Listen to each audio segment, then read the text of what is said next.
नमस्कार, times of Swaraj में आप सबों का स्वागत है और मैं हूं संतोष सिंह। देखिए, ऑपरेशन के पाठक के सहारे हमने शिक्षा जगत में व्याप्त भ्रष्टाचार, फर्जीवाड़ा और शिक्षा के नाम पर जो घिनौने खेल चल रहे थे, उस खेल को हम एक्सपोज करने के लिए ऑपरेशन के पाठक की शुरुआत की थी। उस दौरान हमारे कई खबरों को लेकर लोगों को आपत्ति भी थी, खास करके मास्टरवा वाले शब्द को लेकर काफ़ी आपत्ति थी। और उस मास्टरवा वाले शब्द पर आज भी हम अडिग हैं। ये ऐसे मास्टरवा के लिए है जो पढ़ाने में विश्वास नहीं करते हैं, दिन भर बाएं दाएं करते रहते हैं और फर्जी तरीके से बहाल है। उनके लिए ये शब्द आज भी उपयुक्त है और आज भी हम कहते रहते हैं।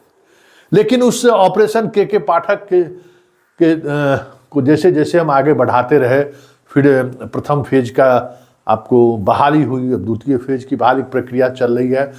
इस दौरान हजारों शिक्षकों से हमारी बातचीत हुई, अभ्यर्थियों से भी बातचीत हुई। फिर बीपीएससी में जिस तरीके से चीज़ें सामने आई, उसको लेकर भी हम लगातार खबर चलाते रहे। मतलब मेरा जो चैनल टाइम्स ऑफ स्वराज है, वो टाइम्स ऑफ स्वराज बस शिक्षा विभाग और मास्टर साहब के लिए ही पिछले कई महीने से समझिए कि डेडिकेटेड कर दिया गया था। भाई, कई हमारे ऐसे पाठक जो हमारे राजनीतिक कह सकते हैं कि सोर्सेज से जुड़ी हुई खबरें देखते थे, अपराध जगत से जुड़ी हुई खबरें देखते थे, बिहार के राजनीति में जो डेवलपमेंट होता था उससे जुड़ी खबरें देखते थे, वो सारे लोग निराश हो गए थे। स्वाभाविक तौर पर हम लगातार शिक्षा जगत से जुड़ी खबर दिखा रहे थे। लेकिन इस दौरान एक बात हुई कि चाहे वो लड़की हो, महिला हो, पुरुष हो, लड़का हो, जो नए शिक्षक बहाल हुई है, सबसे मेरा एक अलग तरीके का रिश्ता हो गया।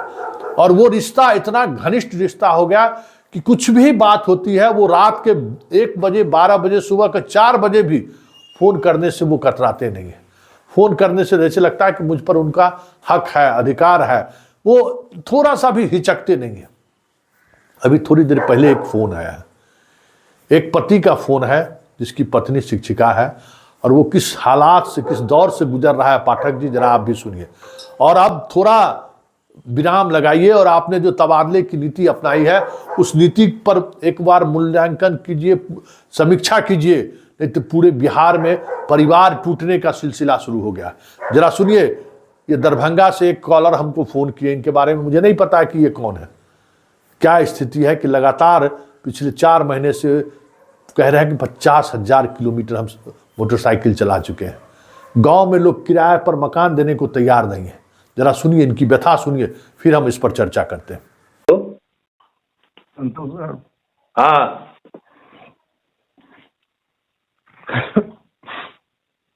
अबे यार, काहे रो रहे हो जी?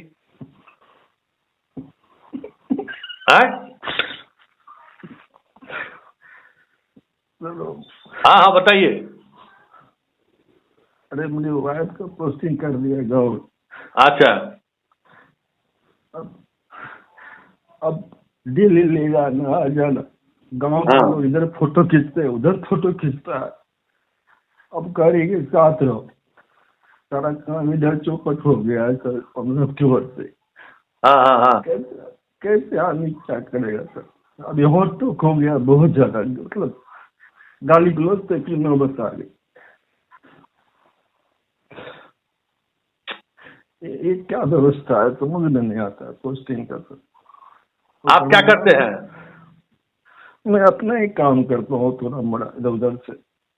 अच्छा। एक तो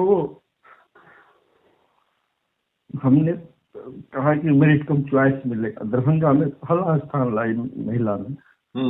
अब डेली यही होता है कि साथ रहिए, ये कीजिए, वो कीजिए, ऐसे है वैसे है। आपका हर का आदमी जीवन होता है, लोग कैसे पत्नी के पैसे पर डिपेंड रहेगा सर? मेरी ये अनुसार नहीं है।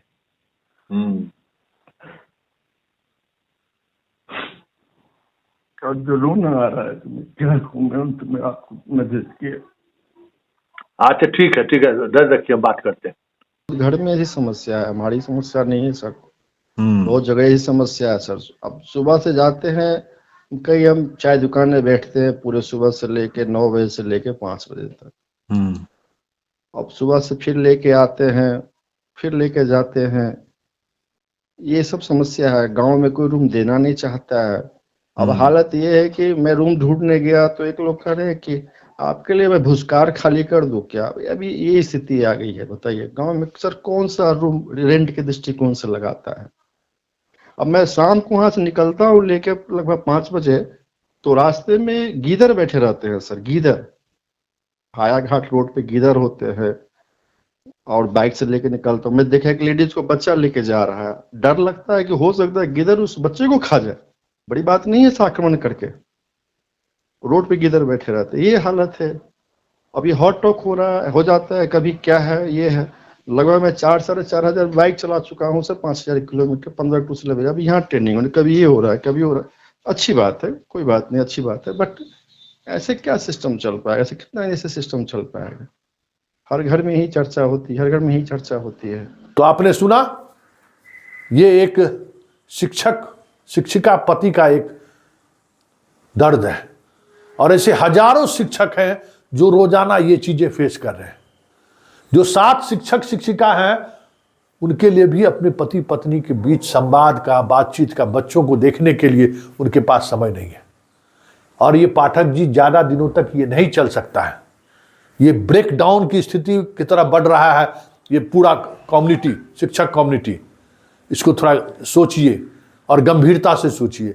नहीं तो अगर यही स्थिति अगर जारी रही, पति का पोस्टिंग 80 किलोमीटर दूर उत्तर है तो पत्नी का 40 किलोमीटर दक्षिण है, कैसे ये हो सकता है, कैसे संभव है। और ये शिक्षा को आप सुधार की बात करते हैं। शिक्षक की मनः स्थिति में अगर पति पत्नी के बीच इस तरीके का विवाद अगर रहेगा, ये स्थिति तलाक तक की नौबत आ जाएगी, तो फिर आप क्या सोचते हैं कि आप बेहतर तरीके से बच्चों को पढ़वा पाइएगा इन शिक्षकों से। पता चला तलाक हुआ, फिर दूसरा प्यार हुआ, फिर तीसरा मोहब्बत हुआ, फिर जो एक अलग तरीके का सोसाइटी में एक अलग तरीके की समस्याएं खड़ी होने लगेंगी। फिर बहुत मुश्किल होगा चीज़ों को संभालना। इसलिए पाठक जी पूरे तबादले नीति पर एक बार फिर से विचार कीजिए।